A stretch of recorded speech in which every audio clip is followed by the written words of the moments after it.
Assalamualaikum warahmatullahi wabarakatuh. Bismillah, alhamdulillah, wassalatu wassalamu ala rasulillah wa ala alihi wa sahbihi wa man tabi'a hudah wa la hawla wa la quwwata illa billah, amma ba'd. Allahumma anfa'na bima 'allamtana wa 'allimna ma yanfa'una wa zidna ilma, amin ya rabbal alamin. Fadilatul muhtaramin, al-ulama, an-nujaba wa masyayikhna al-fudala, para sepuh bini sepuh, hadirin hadirat jamaah Masjid Agung Kudus rahimakumullah wa radhiya ankum wa barakalakum. Marilah sebelum kita lanjutkan kajian tafsir pada malam hari ini, kita terlebih dahulu untuk niat i'tikaf di masjid bersama-sama. Bismillahirrahmanirrahim. Nawaitul i'tikafa fi hadzal masjidi sunnatan lillahi ta'ala. Qala Allah subhanahu jalla wa ala: وَمِنَ النَّاسِ مَن يَقُولُ آمَنَّا بِاللَّهِ وَبِالْيَوْمِ الْآخِرِ وَمَا هُمْ بِمُؤْمِنِينَ يُخَادِعُونَ اللَّهَ وَالَّذِينَ آمَنُوا وَمَا يَخْدَعُونَ إِلَّا أَنفُسَهُمْ وَمَا يَشْعُرُونَ في قلوبهم مرض فزادهم الله مرضا ولهم عذاب أليم بما كانوا يكذبون وإذا قيل لهم لا تفسدوا في الأرض قالوا إنما نحن مصلحون ألا إنهم هم المفسدون ولكن لا يشعرون وإذا قيل لهم آمنوا كما آمن الناس قالوا أنؤمن كما آمن السفهاء ألا إنهم هم السفهاء ولكن لا يعلمون وإذا لقوا الذين آمنوا قالوا آمنا وإذا خلوا إلى شياطينهم قالوا إنا معكم إنما نحن مستهزئون الله يستهزئ بهم ويمدهم في طغيانهم يعمهون أولئك الذين اشتروا الضلالة بالهدى فما ربحت تجارتهم وما كانوا مهتدين مثلهم كمثل الذي استوقد نارا فلما أضاءت ما حوله ذهب الله بنورهم وتركهم في ظلمات لا يبصرون صم بكم عمي فهم لا يرجعون أو كصيب من السماء فيه ظلمات ورعد وبرق يجعلون أصابعهم في آذانهم من الصواعق حذر الموت والله محيط بالكافرين يكاد البرق يخطف أبصارهم كلما أضاء لهم مشوا فيه وإذا أظلم عليهم قاموا ولو شاء الله لذهب بسمعهم وأبصارهم إن الله على كل شيء قدير. Pada pembahasan selanjutnya sangat-sangat panjang. Jadi yang kemarin kita sudah sampai penjelasan daripada sifat-sifatnya orang-orang kafirin. Awal kali adalah menerangkan tentang orang-orang mukmin, lalu kemudian orang-orang kafir. Lah yang ketiga ini ada kelompok yang ambigu, yang bisa kita sebut dengan golongan apa? Munafikin.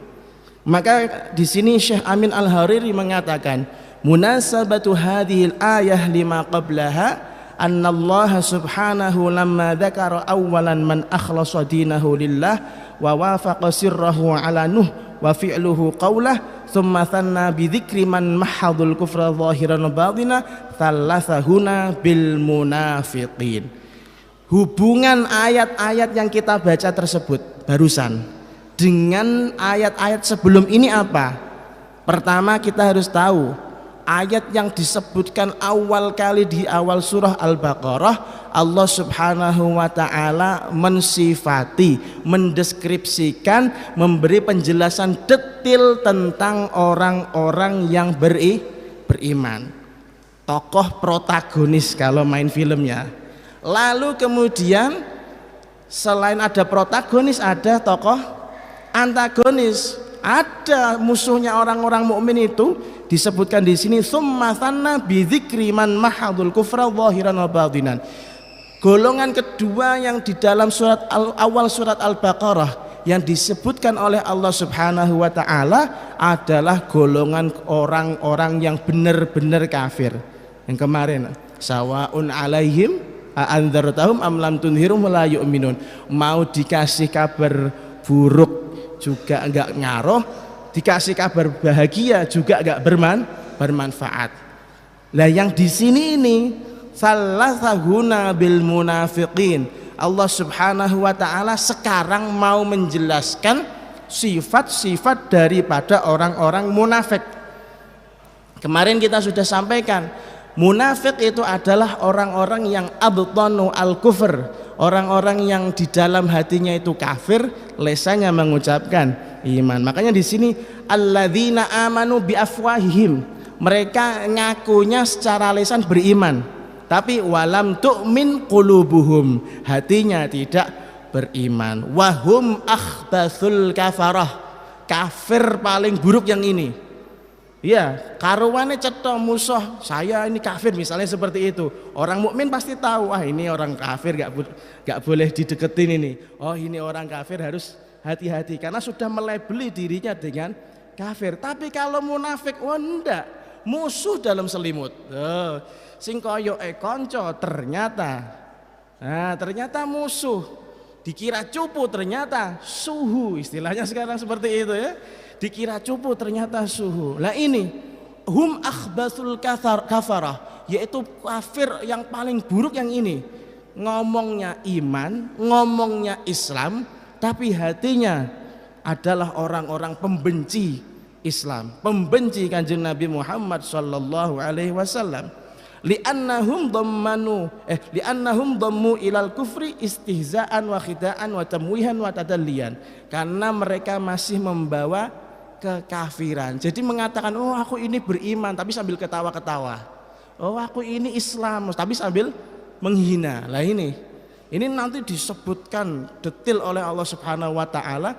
Dan kalau kita hitung ayatnya, Allah Subhanahu wa taala itu memulai ayat 8 sampai ayat 20 demi menjelaskan sifat-sifatnya orang-orang munafik. Orang mukmin cuma 5 ayat ya.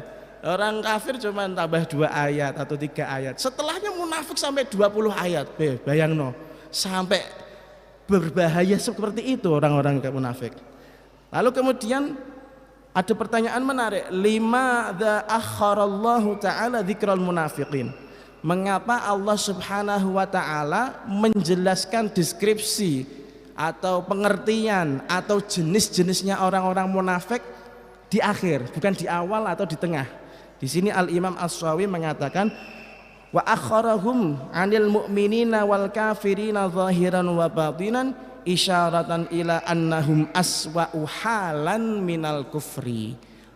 Allah Subhanahu wa taala menuturkan sifat-sifat daripada orang-orang munafik itu ditaruh paling akhir karena sebagai isyarat, pertanda untuk kita bahwasanya jenis kafir yang munafik seperti inilah yang paling buruk dan paling berbahaya. Yaitu tadi dikira cupu ternyata suhu ya, dikarane po'o jebule beli dui. Nah ini bahaya.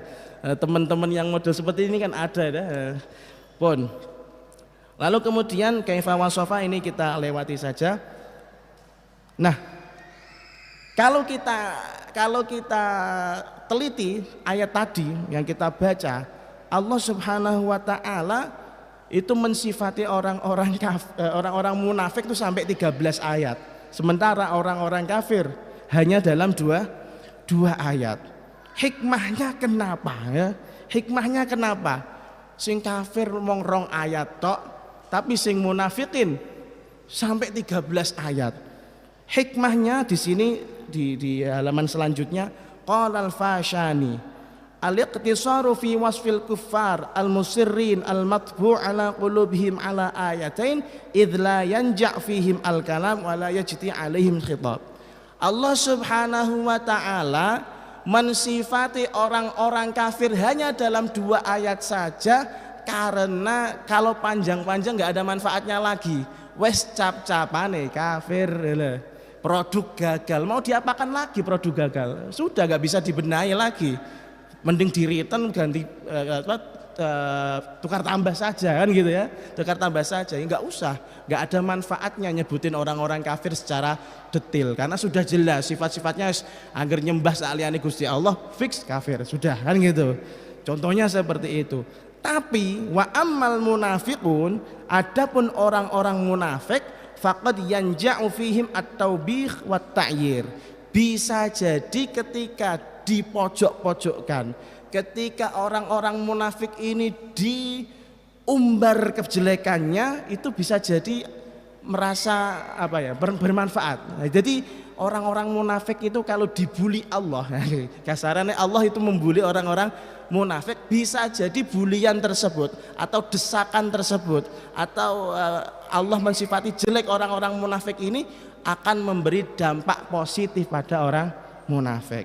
Wa asa an yartadi'u bitashni'i alaihim, dan bisa diharapkan ketika mereka semakin dipojok-pojokkan oleh Allah, semakin dihina-hina oleh Allah, semakin disingkap kejati diri daripada orang-orang munafikin oleh Allah Subhanahu wa taala, bisa jadi mereka akan merasa gemetar, mereka akan merasa ewoh, mereka akan merasa kisinan, istilahnya ngoten. Bayangkan Anda punya aib, lalu kemudian konangan sama temen, ya, lalu diumbar di sosmed. Nah, misalnya ini akan menjadi sebuah masalah besar, masalah besar. Tidak usah jauh-jauh lah. Ada orang ini ngomong-ngomong masalah halal saja ya. Kalau di Indonesia kan trennya biasanya orang kaya atau orang yang kiai, orang terkenal itu godaannya wanita. Biasanya nikah siri ya, punya istri simpanan. Nah, secara syariat tidak masalah. Tapi kalau ada yang tahu, isi nopo gak? Apalagi masuk dalam sosial media lambe turah, wah mati sudah, karir habis. Nanti masuk podcastnya Deddy Kobuzer atau podcastnya Denny Sumargo. Klarifikasi di situ. Ya Allah, sampai seperti itu sekarang. Lah ini Allah juga pakai metode itu biar apa? Biar orang-orang munafik ini merasa malu, merasa takut, merasa pekewoh sama Allah Subhanahu wa taala. Harapannya setelah pekewoh itu apa? Fatalinu qulubuhum, hatinya menjadi lunak, gampang menerima agama Islam. Watangqadu nufusuhum, nafsu mereka akhirnya menjadi nafsu yang bisa diatur. Nah, gitu loh. Nafsu mereka menjadi nafsu yang bisa diatur. Watazakka bawatinuhum, hati mereka menjadi hati-hati yang suci. Banyak kok cerita orang yang menjadi soleh itu karena masa lalu yang buruk. Banyak orang-orang yang tobat geden istilahnya ya, itu karena punya masa lalu yang buruk. Alhamdulillah itu Allah Subhanahu wa taala kasih berbagai cara. Ada yang pakai cara hidayah langsung turun, ya ada yang pakai ketemu sama Pak Kiai langsung gemetar, langsung khosyah, langsung takut kepada Allah, langsung loncat dari orang biasa menjadi waliullah. Ada yang pakai cara seperti ini, harus viral dulu baru tobat, ya ada. Walaupun kita pasti ngiralah tobat sambel gitu ya. Tapi ala kulli hal ada cara yang bisa dipakai. Tapi jangan semua orang diterapkan model ini loh ya. Kalau memang sudah kebangetan, kalau sudah memang puarah sekali lah baru. Apalagi urusan hati, itu yang tahu kan Allah Subhanahu wa ta'ala. Kita kan nggak tahu isinya orang, hati isinya orang itu bagaimana, isi hati orang nggak bisa. Nah, pokoknya kalau dia punya masa lalu buruk, jangan kita viral-viralkan. Kalau sudah tobat, kalau belum tobat ya orang di viral no sidik rak popo di BE nek isone gujuk-gujuk tobatnya dengan cara seperti itu. Nah, Allah Subhanahu wa ta'ala pakai cara ini.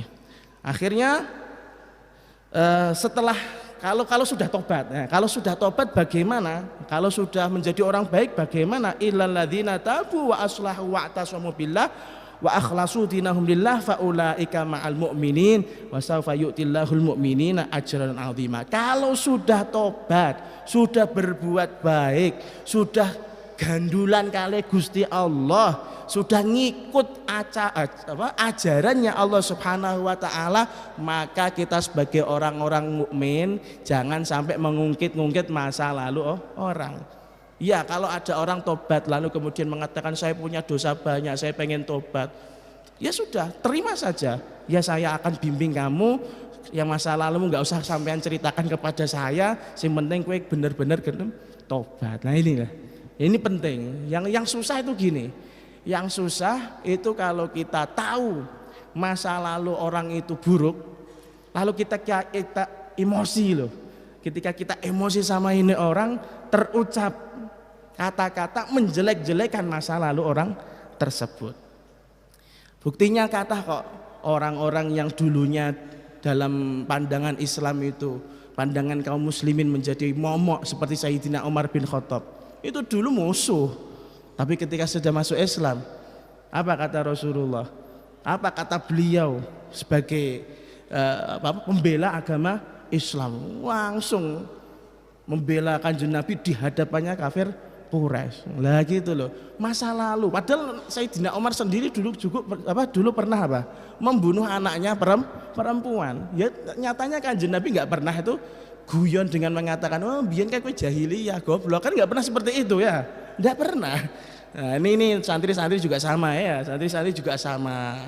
Besok yang MPTS kalau sudah alim. Nah ini kalau sudah alim, sudah jadi senior, jangan membuli orang-orang yang dulu dari MPTS. Ini meneruskan tradisi daripada Mas Iqbal.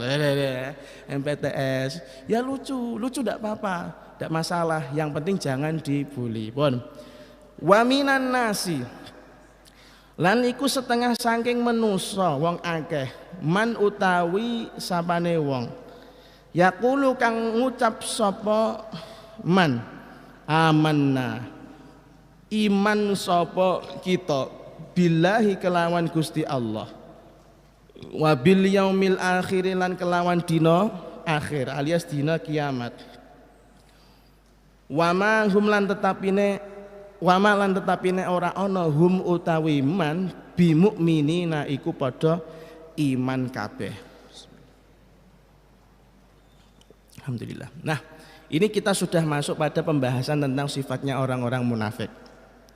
Artinya gini, di antara manusia alias orang yang mendapatkan dakwahnya kanjeng Nabi, orang yang menjadi sasaran dakwahnya kanjeng Nabi itu Allah mengatakan gini, ada orang yang berkata kami iman kepada Allah, kami juga iman dengan hari akhir. Padahal kata Allah, padahal sesungguhnya mereka itu bukanlah orang-orang mukmin yang sejati. Jadi nanti kalau sampean menjadi kiai juga sama. Ketika dakwah di masyarakat yo macam-macam. Min muhibbin wa mubghidin. Ada yang seneng, ada yang enggak seneng. Bahkan ada yang seneng karena ada sesuatu yang ingin dikejar. Istilahnya apa? Cari pansos, panjat sosial atau cari benefit, cari keuntungan dari mendekati orang-orang seperti itu. Ini sampean harus hati-hati. Ada sifat-sifat orang-orang seperti itu ada. Gampangannya munafik, penjilat ada. Hati-hati ya. Apalagi kalau nama Anda sudah besar, wah itu bisa jadi nama Anda dicatut itu nanti. Dicatut, wah saya dekat sama Pak Kiai ini. Maka tolong bantuannya dana untuk membangun pondok. Padahal bukan untuk bangun pondok, untuk clubbing padahal ya. Nah, bahaya juga kan akhirnya. Ah, kita harus tahu latar belakang Allah Subhanahu wa taala menurunkan ayat ini. Dikatakan oleh Syekh Amin Al-Harari annaha nazalat fil munafiqin. Ayat ini diturunkan oleh Allah karena latar belakang beradanya, wujudnya, hadirnya orang-orang munafik di tengah-tengah dakwahnya Kanjeng Nabi Muhammad sallallahu alaihi wasallam. Di antaranya yang paling terkenal Ra'suhum Abdullah ibn Ubay ibn Salul, ya? Abdullah ibn Ubay ibn Salul. Jenenge si Abdullah, tapi kelakuane naudzubillah. Ada juga yang namanya Mu'attab ibn Qusair. Ada orang yang namanya Mu'attab ibn Qusair. Terus ada yang namanya Jadd ibn Qais, Jadd ibn Qais wa ghairuhum. Orang-orang ini mereka ketika Kanjeng Nabi berdakwah azharu kalimatal Islam, ngakune napa? Islam. Tujuannya apa mereka ngaku Islam? Liyaslamu biha minan Nabi sallallahu alaihi wasallam wa ashabihi wa asarru al-kufr wa i'taqaduhu wa aktsaruhum minal yahud. Supaya ya mereka mengatakan Islam padahal tidak Islam. Supaya apa tujuannya? Supaya mereka selamat daripada cengkraman kekuatannya Kanjeng Nabi dan para sahabat. Orang-orang yang takut sebenarnya. Jadi munafikin itu pengecut, ya, penjilat itu pengecut. Nah, hati-hati ini, karena dia merasa posisinya tidak aman, merasa situasinya gawat bagi dia, terpaksa dia mengatakan, oh saya ini teman Anda, aku boleh muplek pokoknya, gandulan sarungnya jenengan, misalnya ada kata-kata seperti itu, hati-hati. Nah, belum tentu ini orang baik ya. Belum tentu orang baik, bisa jadi orang-orang munafik gitu ya. Pengecut ini aslinya. Dia pengen pansos atau mengambil kemanfaatan atau bagaimana caranya dia menghindar daripada bahaya. Ini sudah dipraktekkan sama Abdullah bin Ubay bin Salul dan teman-temannya. Mereka mengatakan iman tapi demi biar selamat daripada cengkraman kekuatannya Kanjeng Nabi dan para sahabat. Padahal hatinya masih kafir. Mereka masih beriktikad bahwasanya kekafiran itulah yang benar, kan gitu. Nah, ini bahaya. Wa aktsaruhum minal yahud. Delalah waktu itu di zaman Kanjeng Nabi yang munafik-munafik seperti ini kebanyakan dari kalangan golongan orang-orang Yahudi. Tapi sekali lagi pernah kita sampaikan bahwasanya Al-Quran ini relevan sepanjang zaman, sepanjang waktu. Bisa jadi orang-orang yang sifat seperti ini masih ada, masih ada. Kita dikasih tahu oleh Allah, yo hati-hati ya, kamu ini masih banyak musuh dalam selimut ada yang bener-bener karib yo ono sing sayang temenan, ono sing etok-etok sayang, ono sing menghujat temenan, nah macam-macam. Wa minan nasi, kita masuk pada tafsirannya.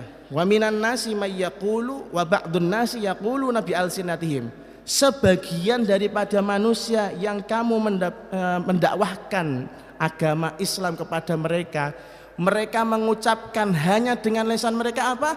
Amanna billah. Orang-orang munafik mengatakan Muhammad, kami iman kepada Allah Ta'ala. Wabil yaumil akhir, dan kami juga iman dengan adanya hari kiamat. Nah, ini kita membahas tentang gramatikal bahasa Arab. Sebenarnya kalau misal Al-Qur'an ini, ayat ini dikatakan gini, wa minan nasi may yaqulu amanna billahi wal yaumil akhir, tanpa ada ba'di wabil yaumil akhir, itu sudah cukup. Tapi sekali lagi di dalam bahasa Arab ziyadatul huruf, nambah huruf itu pasti nambah faedah. Nambah huruf itu pasti nambah faedah baru. Makanya kenapa di lafadz jalalah billahi ada baknya, di wal yaumil akhir juga ada tambahan bak huruf jar. Faedahnya itu apa? Faedahnya li ifadati ta'kidi da'wahum al-iman bi kulli ma ja'a bihi Muhammad sallallahu alaihi wasallam. Untuk memberikan kabar kepada kita bahwasanya ucapannya orang-orang munafik itu koyok-koyok ya temenan-temenan sungguh-sungguh bahwasanya mereka percaya dengan semua yang diajarkan oleh Kanjeng Nabi sak detil-detilnya, baik itu kepada Allah, hari kiamat dan lain-lain. Makanya faraddallahu subhanahu ta'ala bi ablaghirat, maka Allah subhanahu wa ta'ala membantah pernyataan mereka sedetil-detilnya dengan bantahan yang kuat. Apa kata Allah? Wa ma hum bimu'minin. Semua yang mereka akui, ngakoni bahwasanya mereka iman kepada Allah, mereka ngaku iman kepada hari akhir, semua itu wa ma hum bimu'minin. Bullshit, omong kosong. Mereka enggak ada yang beriman. Ya gitu. Makanya ada faedahnya. Fa innahum yaktafuna bi ba'di dhawahiril ibadat dhannan minhum anna dzalika yurdi rabbahum. Karena orang-orang munafik dan Yahudi ini hanya mengambil zahir-zahirnya ibadah saja tanpa melihat bagaimanakah Allah itu ridho apa enggak dengan cara ibadah mereka. Padahal namanya ibadah, ya, ibadah itu kita tidak bisa memodifikasi. Ngapunten, sholat maghrib itu memang dari zamannya Kanjeng Nabi itu memang cuman berapa? 3 rakaat. Sesoleh apapun Anda itu tidak boleh nambahi sholat maghrib menjadi 300 rakaat, tidak boleh. Jadinya malah haram itu, jadinya malah dosa. Koyoke memaret maring Gusti Allah, tapi jebule napa membuat Allah murka. Perintahnya 3 kok malah mbok lakoni 300. Kalau sholat sunnahnya 300 tidak masalah, ya. Sholat sunnahnya 300 tidak masalah. Bon. Lalu kemudian wal muradu bil yaumil akhir, yang dimaksud dengan hari akhir yaitu jelas hari kiamat. Kenapa disebut akhir? Li'annahu ya'ti ba'da ad-dunya ay ta'akhuruhu anid dunya. Karena hari akhir, hari kiamat disebut hari akhir karena digelarnya itu setelah dunia itu habis. Hari-hari dunia itu habis. Nanti ini dunia seisinya sak waktu-waktunya akan ditandai kehabisannya dengan berdirinya hari kiamat. Mugi-mugi kita semua enggak menangi dino kiamat. La qiyamah sughra wa la qiyamah kubra. Na'udzubillah min dzalik. Lalu kemudian makna annas. Apa arti daripada kata annas? Manusia. Summiya bihi. Wan nasu ismu jam'in lin nasi. Yang pertama, annas adalah isim jamak dari isim fa'il an-nasi. Apa nasi itu? Bukan nasi kebuli, bukan nasi uduk, ya betul. An-nasi itu adalah orang-orang yang lupa. Nah, makanya kita ini jenis manusia adalah orang yang lupa. Li'annahu uhida ilaihi fa nasiya. Karena manusia ini sejatinya dulu pernah membuat perjanjian dengan Allah Subhanahu wa taala, tapi ketika dilahirkan lupa. Apa itu janjinya? Walaqad ahidna ila adama min qablu fanasya wa lam najid lahu azma. Sungguh, kata Allah, sungguh kami pernah membuat perjanjian dengan manusia dulu, tapi mereka lupa dan kita melihat mereka tidak bersungguh-sungguh menjalankan ibadah di dunia ini loh, gitu loh.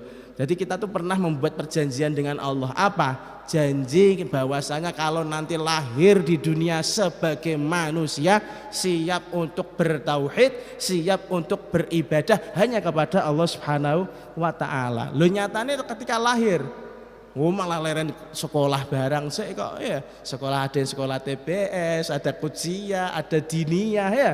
Baru nyadar, oh ada sholat ya, oh ada wudhu ya, ya enggak?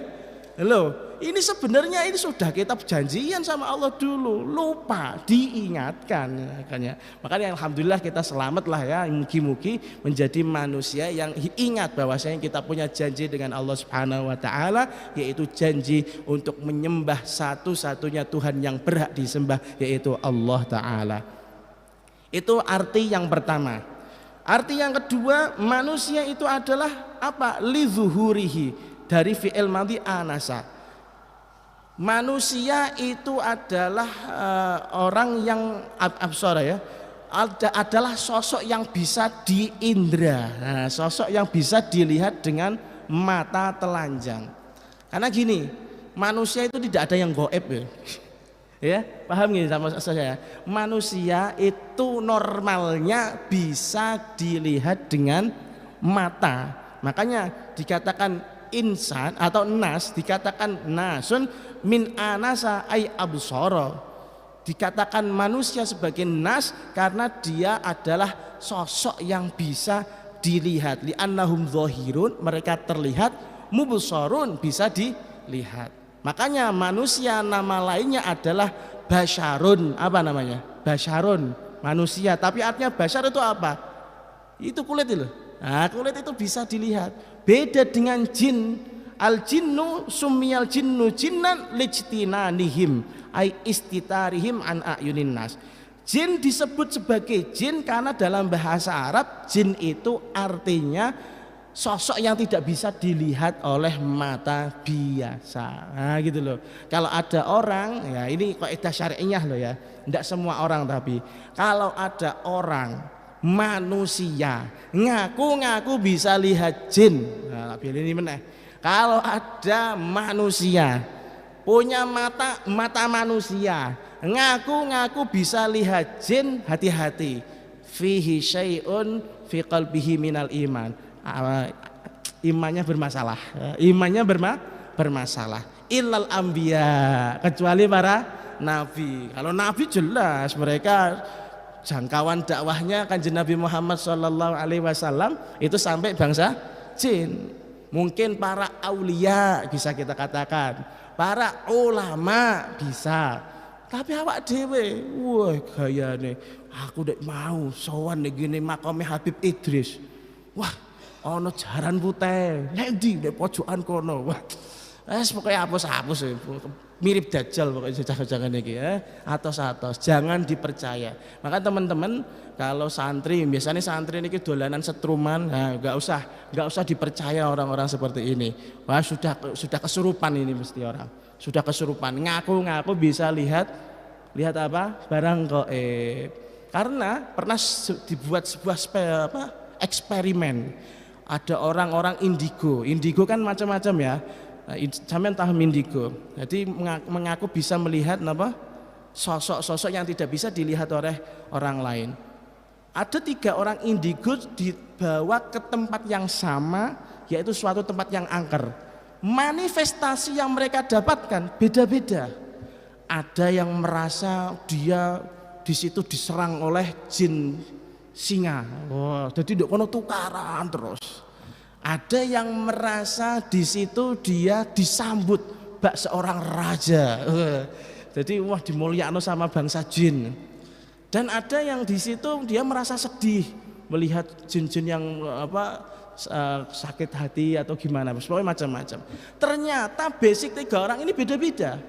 Yang tadi masuk ke tempat angker tersebut, ya, dia bertarung dengan jin, itu ternyata dia punya obsesi pengen menjadi orang sakti mandraguna. Oh gitu loh. Lalu yang kedua, dia yang merasa dihormati oleh bangsa jin yang ada di situ, ternyata dia itu terobsesi pengen punya kasih sayang dari orang tua yang seperti itu, dimanjakan, karena dia punya orang tua nggak memanjakan dia loh.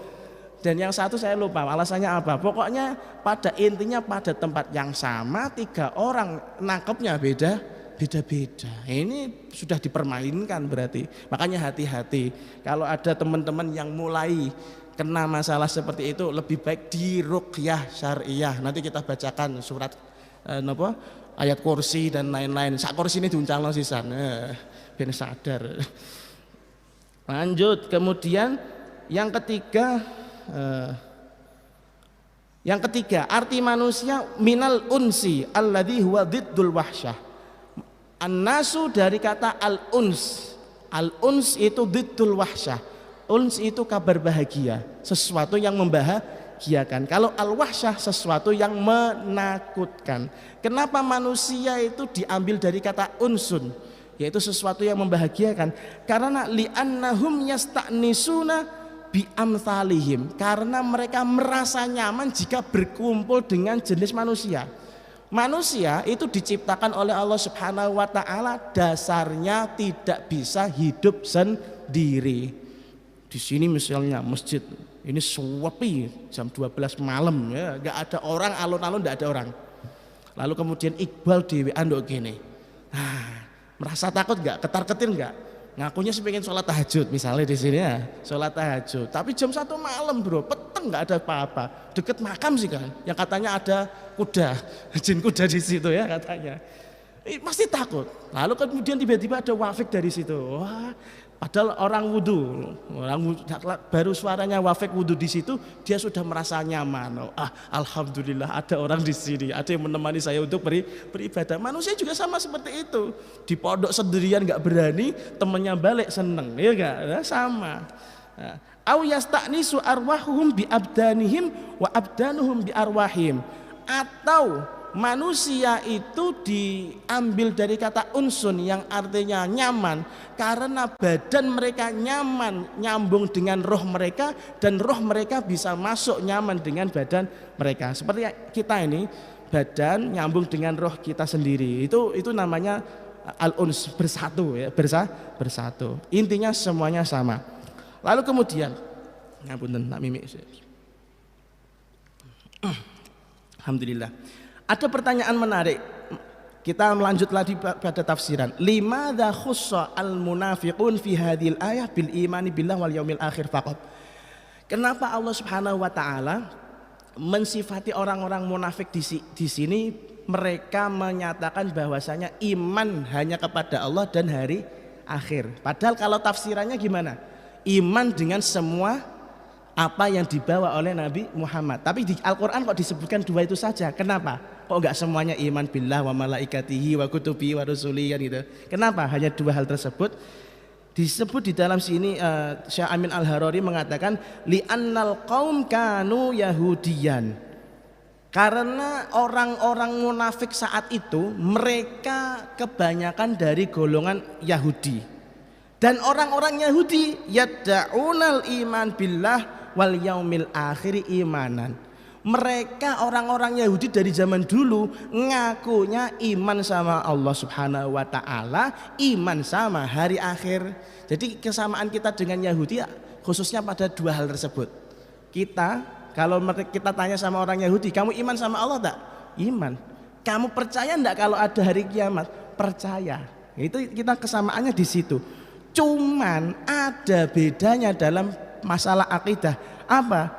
Kalau iman itu yang namanya bukan iman sejati, kata Syekh Amin Al-Harari. Kenapa? Li'tiqadihim at-tashbih. Walaupun mereka ngaku iman kepada Allah, mereka ngaku iman tentang adanya hari kiamat, ternyata faktanya orang-orang Yahudi meyakini konsep tashbih. Apa itu konsep tashbih? Di dalam catatan kaki kita kasih tahu kanu yushabbihunallaha bi khalqihi wa yarawna annahu ala surati insanin.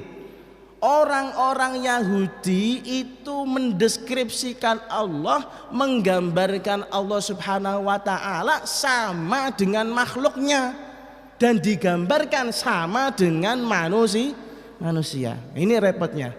Ngaku iman sama Allah, ngaku Tuhan itu Allah, tapi mereka di sisi lain menjatuhkan harga dirinya Allah Subhanahu wa taala dan menganggap Allah itu bentuknya sama dengan bentuk manusia. Gak bahaya tak?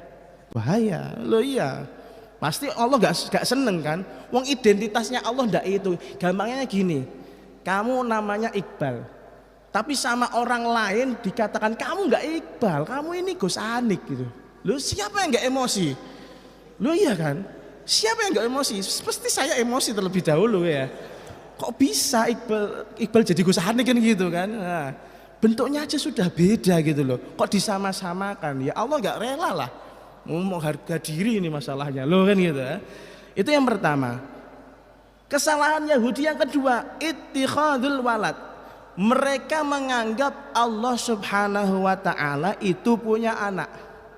Wa qalatil yahudu Uzairun ibnullah. Kalau wa qalatin nasara al-masihu ibnullah. Orang Yahudi mengatakan Uzair itu adalah anaknya Allah Subhanahu wa taala. Loh. Masih ada salahnya lagi orang-orang Yahudi. Apa? Annal jannata la yadkhuluha ghairuhum. Swarga iku weke dhewe. Surga itu hanya milik mereka sendiri, yang lain haram masuk surga. Loh kepiye ya? Sejak kapan undang-undang itu ada? Udah ada. Kita semua ini anak surga. Loh iya, kita semua ini anaknya anak orang-orang surga. Cuman kita nanti kembali apa enggak nih repot ini masalahnya. Sudah dikasih jalan, sudah dikasih tahu sama Kanjeng Nabi karek melu tahu ora kan ngoten. Nah, orang-orang Yahudi itu mereka merasa kasta ya. Ras mereka adalah ras tertinggi. Kayak kucing Anggora, ras tertinggi. Mereka menganggap mereka itu rasnya tertinggi. Makanya menganggap manusia selain Yahudi orang-orang yang kastanya rendahan. Dan yang paling terakhir mereka mengatakan wa annan nara lan tamassuhum illa ayyama ma'dudah. Ya kalau mereka kepleset ke neraka ya enggak lama-lama lah, paling 24 jam. Dikirane seperti itu. Tsumma qala dallatil ayah ala anna da'wa mardudah wallahu a'lamu bissawab. Bismillahirrahmanirrahim. Alhamdulillahirabbil alamin. Allahumma shalli wa sallim ala sayyidina Muhammad wa ala alihi washabihi ajma'in. Rabbana anfa'na bima 'allamtana, rabbi 'allimna alladhi yanfa'una, rabbi faqihna wa faqih ahlana wa qarabatin lana fi dinina ma'a ahli al-qutri untha wa dzakar, rabbi waffiqna wa waffiqhum lima tartadi qawlan wa fi'lan karama warzuqil kulla halalan da'ima wa akhilla atqiya ulama nuhdha bil khairi wa nukfa kulla syarr, rabbana waslih lana kulla syu'un wa aqirra bir ridha minkal uyun waqdi anna rabbana kulla duyun qabla an ta'tiyana rusulul manun waghfir istur anta akram man sadar wa salatullahi taghshal mustafa man ilal haqqi da'ana wal wafa bi kitabin fihi linnasi shifa wa alal alil kirami syurafa wa alal sahbil masabihil ghurar. Allahumma hdina bihudak waj'alna mimman yusari'u fi ridak wa la tuwallina waliyan siwak wa la taj'alna mimman khalafa amraka wa asak wa hasbunallahu wa ni'mal wakil wa la hawla wa la quwwata illa billahil aliyyil azim. Ya rabbana atarafna bi أننا قد عرفنا وأننا أسرفنا على لظى أشرفنا فاتب علينا توبة توصل واستر لنا العورات وآمن الروعات واغفر لوالدينا ربي ومولودينا والآل والإخوان وسائر الخلان وكل ذي محبة أو جيرة والمسلمين أجمع آمين. ربي اسمع فضلا وجودا منا لا باكتساب منا بالمصطفى الرسول نحظى بكل سول صلى وسلم عند الحب وآله وصحبه عدد ضش الصحب والحمد لله في البدء والتناهي والحمد لله في البدء والتناهي صلى الله على سيدنا محمد وعلى آله وصحبه وسلم والحمد لله رب العالمين ثم السلام عليكم ورحمة الله وبركاته.